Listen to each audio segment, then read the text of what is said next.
Hello, everybody. How are you doing? Welcome to Deborah's Journey. My name is Deborah, and I'm so delighted that you're here with me to join me for my first budget of 2025. First of all, I cannot believe that we are getting ready to cross over into a new year and how fast 2024 went. It really flew by. But I'm very excited because one thing about it is I've stayed consistent, making sure I write a budget. Even though I do it electronically, I also write it on I do have a planner and I use notebooks too to write my budget out. And I keep track of all my spending, all the money that I have available to me so that I don't find myself caught off guard and in trouble because my bank account is getting ready to be overdrawn. I am just really here to show people how I do it and hopefully maybe if there's just one thing I do that you take away that will help you, I am really happy. And I feel like that is my job, just to share what works and also to help somebody who may be struggling to not only do a budget, but to stay on one. It takes time to get in a rhythm when it comes to budgeting and saving and planning out your money.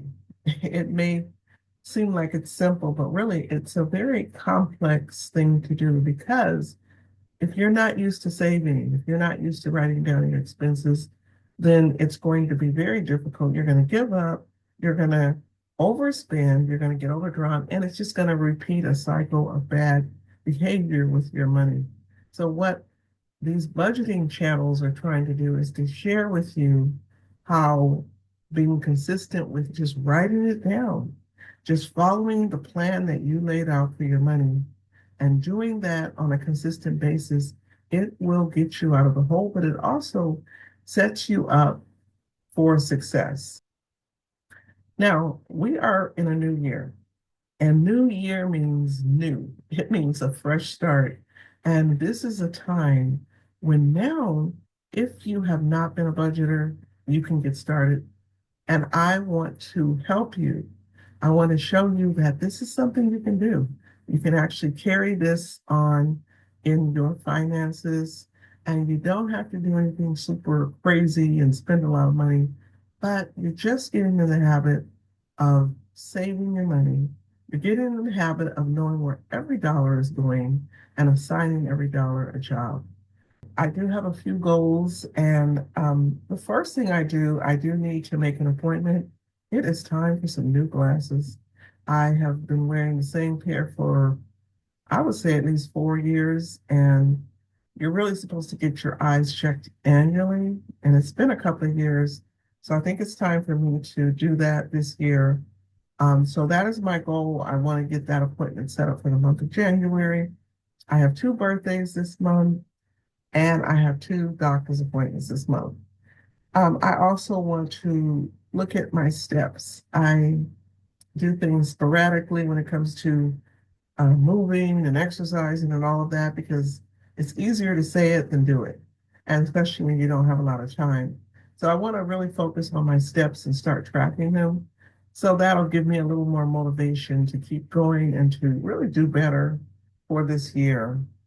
And maybe this year I'll have time to read a couple of books a month. I went through a lot of my books because I used to collect tons of books. And when I moved, I had to get rid of quite a few of them. And so the ones that I kept are still, in my opinion, very special and they're kind of priceless to me. And I would love to go back and read them. So that is my goal to do a little reading, a little more than I've done in the past this month. And then I need to start focusing on my family vacation. This year, it's going to be a vacation, and I would need to start kind of making plans, doing a budget for that, just seeing where we're going to be going, what type of excursions, and having that at least an outline so I know that I have something to work with. And the other and final big thing I want to do this month is I want to roll over my Roth. The Roth IRA that I currently have was with my former employer, and it was set up through them. And I want to put that into a account where it's mine. It's like my own investment account, and it's not affiliated with my job, especially a former job. So I will be rolling that Roth over.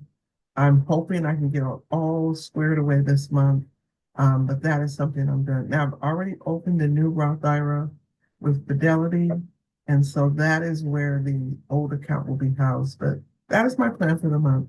So what are your goals? Are you setting some goals for 2025? So let's get into this budget. If you're new here, I am a two-person household. It's myself and my son. Now, he's an adult, but he still lives with me. And I pay primarily most of the expenses because he is still in that phase of his life. He's young, trying to figure it out. So in the meantime, I am taking care of the bulk of our expenses. I also have a fur baby. And so my household is pretty small. There's just the two of us. And I'm going to go through the budget and just share with you what I plan to do for the month of January. All right, so for payroll, any sinking funds that I plan to use or savings challenges that I will be using an extra money, I am going to budget $9,000. Also for side hustle money, I'm budgeting $800 from my side hustle. I do have another part-time job that I also incorporate into my life. So that is done and very manageable. Budget is $9,800 for the month of January. All right, so moving on to my fixed expenses. First item is tithes and offering. I do give those, however, I don't share the amount. Now I rent, and the rent is $3,034. I believe this amount is wrong. And I need to try to get it corrected because it should be less than this, but this is what I was showing on my display. So I need to get this fixed within the next day, really. All right, my electric bill is $71.73. I've already gotten that bill. My water and power bill, now this is actually the December charges. This bill is usually due at the end of the month.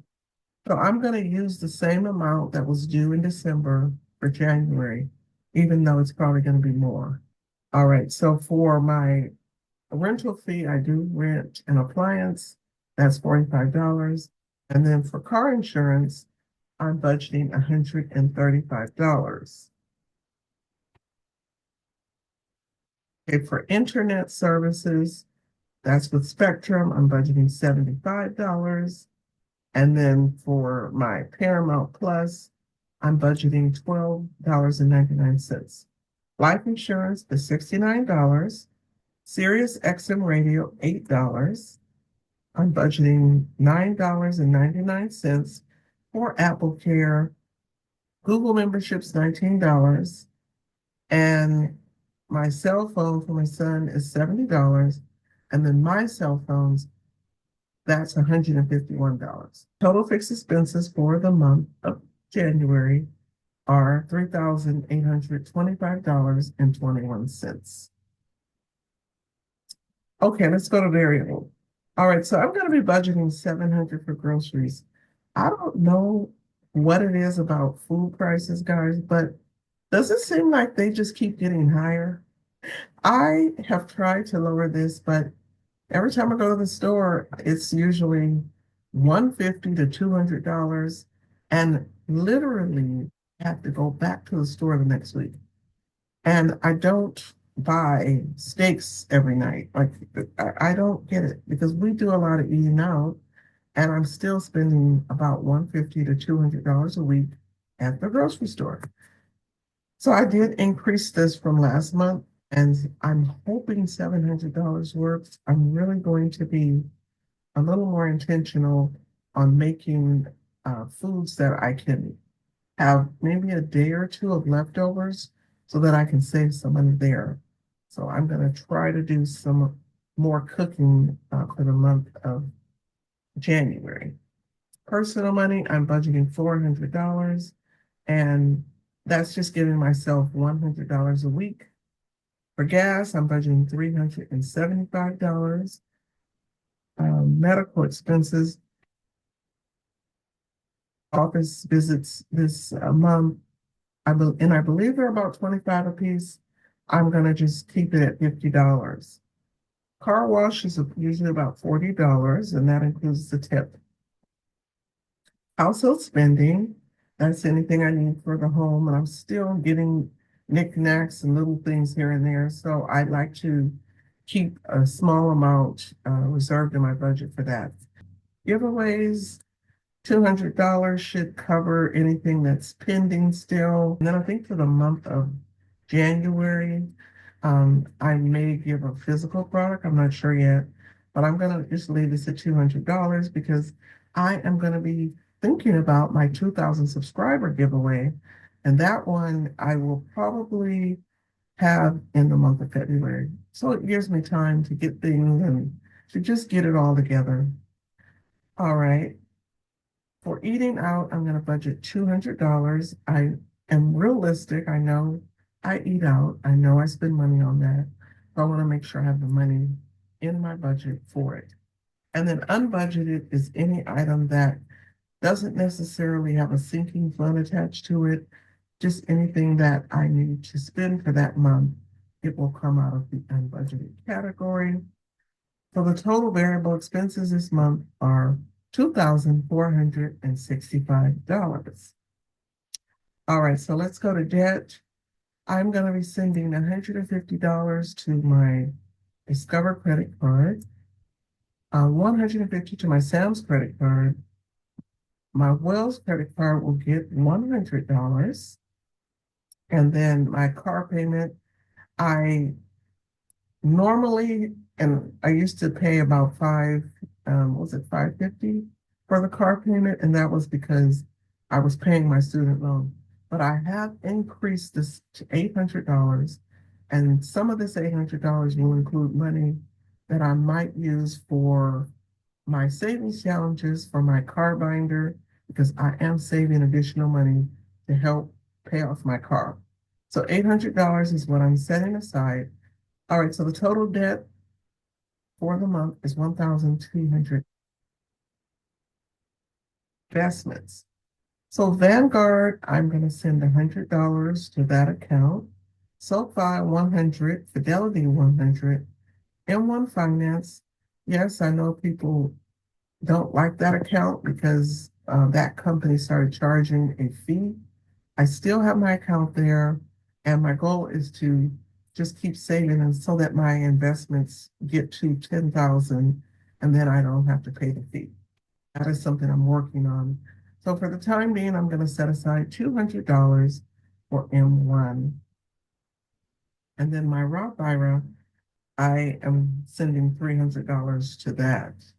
So the total investments are $800 for the month.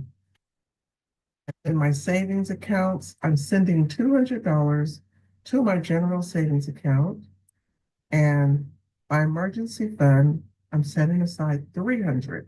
Again, this is one of my goals for 2025 to build up my emergency fund. So I'll be adding $300 to that. So my total savings that I'm expected to put towards those accounts is $500. And then my final category is sinking funds and savings challenges.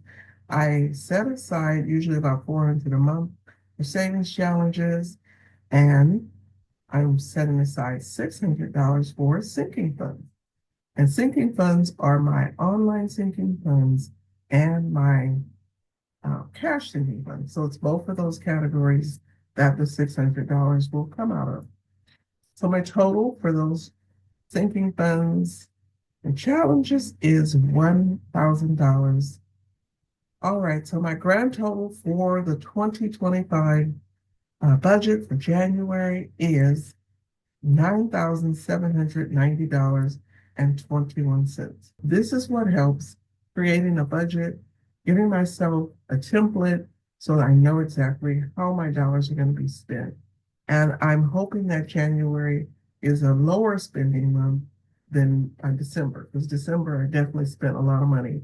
But January, it's time to get back on track, eat a little better, get some more fresh air, and do some of the things that we love to.